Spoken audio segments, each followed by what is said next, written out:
Audio clip number 12، اس میں آپ انشاءاللہ عز و جل قرآن پاک کی سورہ بقرہ کی آیت نمبر 28 سے 30 تک کی تلاوت، ترجمہ اور تفسیر صراط الجنان سنیں گے۔ بسم اللہ الرحمن الرحیم۔ ترجمہ، اللہ کے نام سے شروع جو نہایت مہربان رحمت والا ہے۔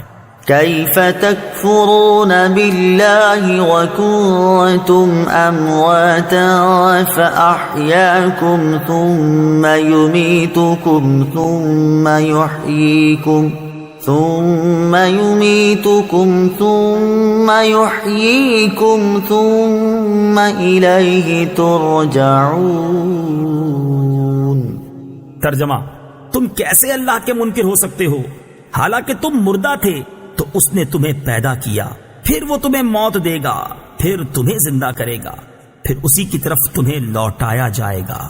کیف تکفرون باللہ، تم کیسے اللہ کے منکر ہو سکتے ہو؟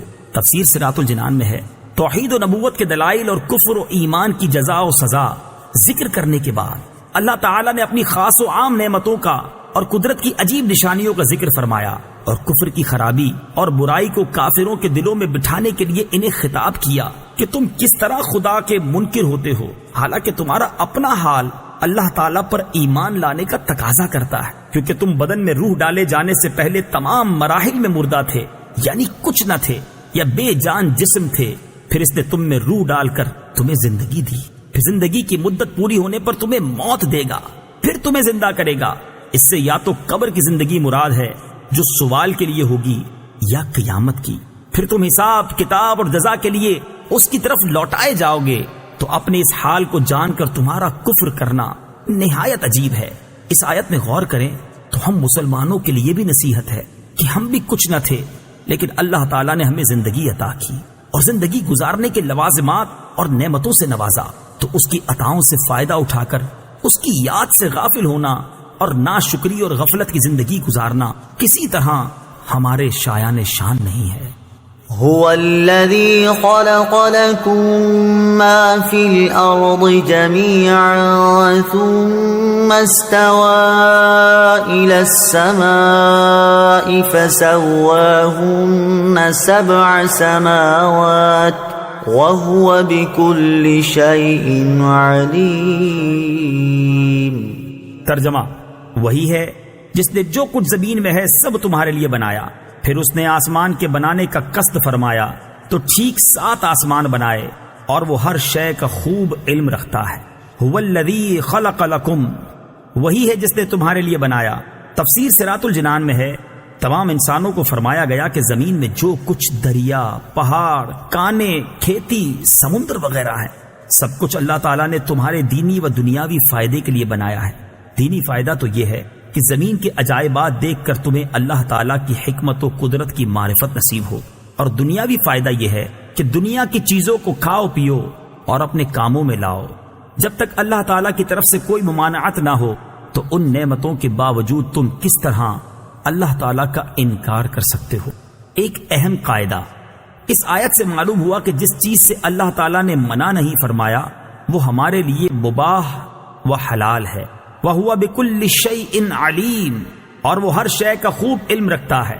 تفسیر صراط الجنان میں ہے، کائنات کی تخلیق اور اسے وجود میں لانا اللہ تعالیٰ کے کامل علم کی دلیل ہے، کیونکہ ایسی حکمت سے بھری مخلوق کا پیدا کرنا ایک ایک شے کا علم رکھے بغیر ممکن اور متصور نہیں۔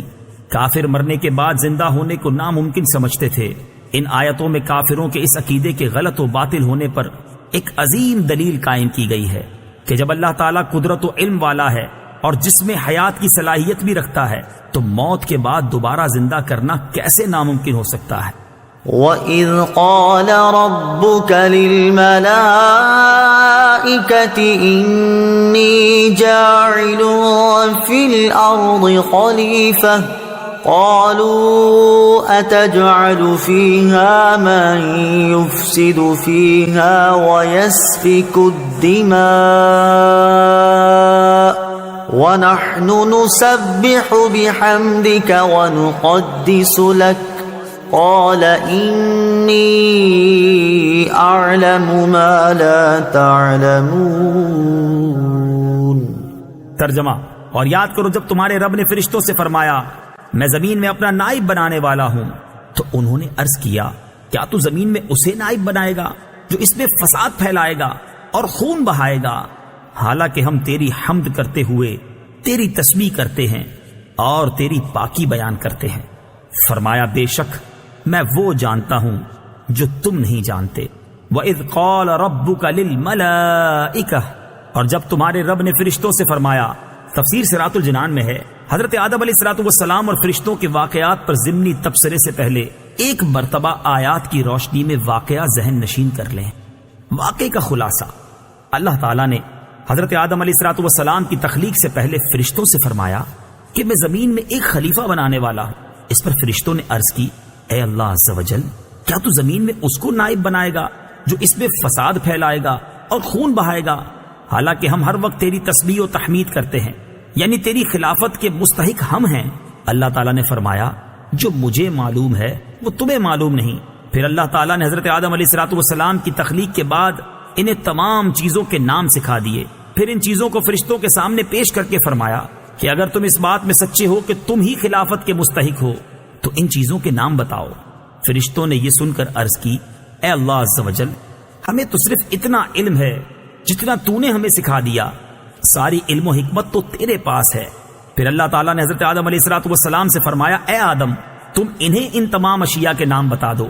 جب حضرت آدم علیہ السلام نے انہیں ان اشیاء کے نام بتائے تو اللہ تعالیٰ نے فرمایا اے فرشتوں، کیا میں نے تمہیں نہ کہا تھا کہ میں آسمانوں اور زمین کی تمام چھپی چیزیں جانتا ہوں اور میں تمہاری ظاہر اور پوشیدہ باتوں کو جانتا ہوں۔ انی جاعل فی الارض خلیفہ، میں زمین میں اپنا نائب بنانے والا ہوں۔ تفسیر صراط الجنان میں ہے خلیفہ اسے کہتے ہیں جو احکامات جاری کرنے اور دیگر اختیارات میں اصل کا نائب ہوتا ہے۔ اگرچہ تمام انبیاء علیہ السلام اللہ تعالیٰ کے خلیفہ ہیں، لیکن یہاں خلیفہ سے حضرت آدم علیہ السلام مراد ہیں، اور فرشتوں کو حضرت آدم علیہ السلام کی خلافت کی خبر اس لیے دی گئی کہ وہ ان کے خلیفہ بنائے جانے کی حکمت دریافت کریں اور ان پر خلیفہ کی عظمت و شان ظاہر ہو کہ ان کو پیدائش سے پہلے ہی خلیفہ کا لقب عطا کر دیا گیا ہے، اور آسمان والوں کو ان کی پیدائش کی بشارت دی گئی۔ فرشتے کیا ہیں؟ فرشتے نوری مخلوق ہیں، گناہوں سے معصوم ہیں، اللہ تعالیٰ کے معزز و مکرم بندے ہیں، کھانے پینے اور مرد یا عورت ہونے سے پاک ہیں۔ فرشتوں کے بارے میں مزید تفصیل جاننے کے لیے بہار شریعت جلد نمبر 1 کے صفحہ 90 سے ملائکہ کا بیان مطالعہ فرمائیں۔ انی اعلم، بے شک میں زیادہ جانتا ہوں۔